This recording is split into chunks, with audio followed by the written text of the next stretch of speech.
Of course, I feel so honored, but more importantly, so humbled, as I know that there are so many educators all over the state of Nebraska who would certainly deserve this award. I have been with ESU 8 in Northeast Nebraska for 48 years and have taught children with intellectual disabilities throughout the 48 years. So, to say the least, there have been lots of challenges, and to me, the challenges to courage involved with a lot of fear, of course.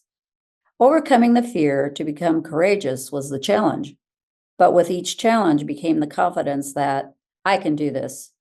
I remember in my beginning days of teaching, it became quite clear to me that the students with this level of disability required real life, hands-on, enriching experiences to learn, and then quite different than the average student in the classroom sitting at a desk listening to a lecture or completing homework. So with the approval and support of the ESU 8 administration, I began preparing the groundwork for getting students out of the classroom, having them experience real life experiences and explore what life has to offer, and with that, begin to understand the world. On one particular adventure, the staff and I had taken students to a restaurant in Norfolk, and as we sat down with our meal in front of us, one of the students decided as she would take off and run. All I remember seeing is the student heading for a baby on the floor in a car seat, and me being so frightened for the baby. But in an instant, the student leaped over the baby in the car seat.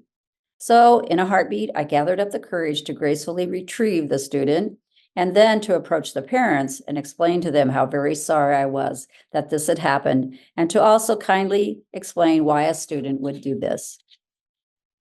Another part of the curriculum which has evolved through the years was our community-based work experiences. With full support of the service unit in the late 1970s, I began with my staff to reach out to the community, find experiences in the world of work that not only would teach job skills and social skills, but most importantly, learn how to work. So once again, I had to muster up a lot of courage, feeling that I would be rejected and possibly community members saying to themselves, what was she thinking? So through building relationships, trial and error, and the generosity of community members, the program began to grow and continues to grow with the support of both administrators, community members, and businesses.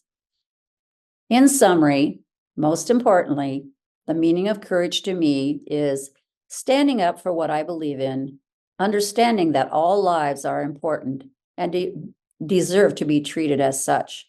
Throughout my years as an educator, I was given the opportunity to hopefully help members of the community and also those in the teaching profession recognize that sometimes the lives of individuals with significant intellectual challenges is not an easy world, and that in some cases their situations are beyond our control and our imaginations. So for me, my challenge was to always respect and treat with dignity these precious students, and to respectfully and with dignity foster these qualities in the students and adults in their environments.